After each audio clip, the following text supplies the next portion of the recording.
अपनी कोई चाह नहीं होनी चाहिए, अपनी कोई शर्त नहीं होनी चाहिए, तभी रस में प्रवेश होता है। यहां बहुत सी हमारी मांगे हैं, इसके कारण हमारे हृदय में वृंदावन में रहते हुए, रस की बात सुनते हुए भी रस जागृत नहीं हो पाता। बहुत काल इसीलिए लग जाता है इन कामनाओं का नाश करने में। सच्ची मानिए, यदि विवेक पूर्वक आश्रित हो जाओ तो ये कामनाएं भी नष्ट हो जाएंगी, क्योंकि ऐसा घेरा कृपा सिंधु प्रभु कर देंगे कि आप विषय सेवन कर ही नहीं पाएंगे। जैसे छोटा बच्चा संसार की किसी वस्तु को चाहने लगता है तो मां उसको झटक देती है, उसको भय दिखाती, नहीं ये नहीं खाना, ये नहीं देखना। ऐसे मेरे प्रभु हैं। हम लोगों का स्वभाव उनके ज्ञान समुद्र के आगे छोटे बच्चे जैसा है। जैसे बच्चे खिलौनों में आकर्षित होते हैं, ऐसे माया के रचे हुए विविध खिलौनों में पूरा का पूरा जीवन बर्बाद कर देते हैं। कोई बड़े भाग्यशाली होते हैं जो इन खिलौनों से खेलना बंद करके रोना शुरू कर देते हैं कि अब मुझे खेल नहीं, अब मुझे अपनी मां की गोद चाहिए। वो बच्चा जैसे रोता है, ऐसे रुरुदु सुस्वरम राजन कृष्ण दर्शन लालसा, तुम्हारा हृदय रोने लगे, मुझे प्रिया लाल चाहिए, मुझे भगवत प्राप्ति करनी है। ये बड़ी दुर्लभ बात है और ये रसिक संग से आ ही जाती, क्योंकि ऐसा घेरा होता है। मन विषयों को चाहता है, विषय मिलेंगे नहीं तो फिर लगता है अब इससे बचे कैसे। राधा वल्लभ श्री हरिवंश ये बचने का सिद्ध उपाय है। राधा वल्लभ भजत भज भली भली शब होए। कोई भी चित्त वृत्ति आपको फंसा नहीं पाएगी, सब भला होगा।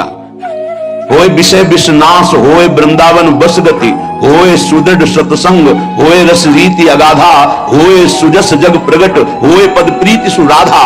राधा वल्लभ, राधा वल्लभ, राधा वल्लभ ये स्वयं जपो और जिनके मुख से निकलता है उनकी चरणों में प्रणाम करो, उनकी चरण धूलि माथे पे धारण करो। होए विषय विषनाश, ये जो विषय रूपी विष हमारे हृदय में फैल रहा है इसका नाश हो जाएगा, सिद्ध औषधि है। जासु नाम भव भेषज, इस संसार रूपी महान फसाव से बचाकर सच्चिदानंद में स्थित करने की सिद्ध ये पद्धति है। मुख में नाम, हृदय में ध्यान। मान लीजिए, बार बार कर, शाम की भी यही कहा था, मान लीजिए। होए विषय विषनाश, होए वृंदावन बस गति, होए सुदृढ़ सत्संग, होए रस रीति अगाधा, होए सुजस जग प्रगट, होए पद प्रीति सुराधा। सब कुछ इसी से प्राप्त हो जाएगा। श्रीपाद प्रबोधानंद जी महाराज कह रहे हैं, यदि आपको रसिकों का संग मिल गया है, वृंदावन वास मिल गया है, तो दोष दर्शन मत करना। क्यों? यहां अगर हमें दोष दिखाई दे रहा तभी तो हम दोष दर्शन करते हैं। तो कह रहे हैं, वृंदावनस्थे स्वप्येत्र दोषा नारोपयन्ति स्थिर जंगमेषु आनंदमूर्ति स्वपराधीनस् ते श्री राधिका माधवयो कथम स्युः। जो श्री जी की कृपा से वृंदावन आया, वृंदावन धाम में भले 1-2 दिन ही वास किया, उसको चाहिए कि अपनी दृष्टि बचावे, या जो अखंड वृंदावन वास कर रहा है, किसी भी प्राणी में दोष दर्शन यहां मत करना, क्योंकि सब राधा कृपा कटाक्ष से पूरित है। ये अभी उनमें दोष दिखाई दे रहा है लेकिन वो दोषी नहीं होंगे, वो प्रियालाल को प्राप्त होंगे। आप ये विचार कीजिए कि प्रियालाल की कृपा से इनको वृंदावन वास मिला है, इनकी किसी साधना से नहीं मिला है। तो हो सकता है इनमें कोई असाधन हो, इनमें कोई त्रुटि हो, इनका स्वभाव कुछ बिगड़ रहा हो, पर महारानी जी ने पास कर दिया, इन्हें अपने महल में रख दिया है, तो हम इन्हें प्रणाम करते हैं। हम इनके दोष दर्शन नहीं करेंगे। बोले यदि दोष दर्शन किया तो बोले दोष दर्शन यदि किया वृंदावन वासियों के प्रति, वैष्णवों के प्रति, तो राधा माधव कभी आप पर प्रसन्न नहीं हो सकते। फिर जीवन का लाभ क्या रहा? श्री राधिका माधवयो कथम स्युः, वो आपसे कैसे प्रसन्न हो सकते हैं? उनके द्वारा स्वीकार किए हुए नीच जनों पर आप दोष दर्शन करें? नहीं, दोषी हैं तो कहते रहे कि हो सकता है उसमें दोष हो, पर वो रहेगा नहीं, उसका दोष नष्ट हो जाएगा, क्योंकि प्रियालाल ने स्वीकार किया है।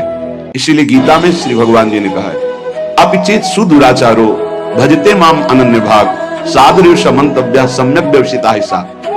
वो सांगोपांग दुराचार पापाचार करता रहा है, उसके मन में एक बात आ गई कि मैं बहुत पापी हूं, सत्संग सुनकर या जैसे भी, मेरा उद्धार तो सिर्फ भगवान की करुणा से हो सकता है, और उसने अंदर से भगवान का आश्रय ले लिया।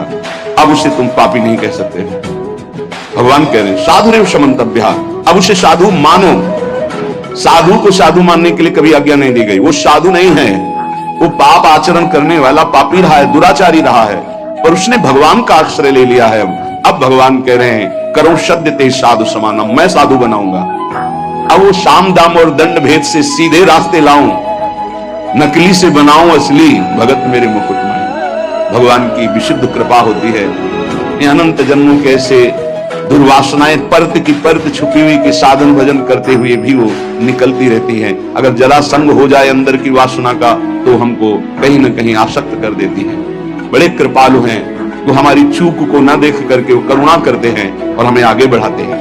श्रीपाद कह रहे हैं यदि आप ऐसा करेंगे तो राधा माधव आप पर कभी प्रसन्न नहीं होंगे। दोष दर्शन की आगे के श्लोक में निंदा की बात कर रहे हैं। ये वृंदावनवासी निंदन रता, ये वान वृंदावनम श्लाघन्ते तुलयन्ति, ये चकुधियो केनापि वृंदावनम, ये वृंदावनमत्र नित्य सुखचिद रूपम सहन्ते नवा, तै पापिष्ठ नराधमैर्भवतु स्वप्नेपि में संगति।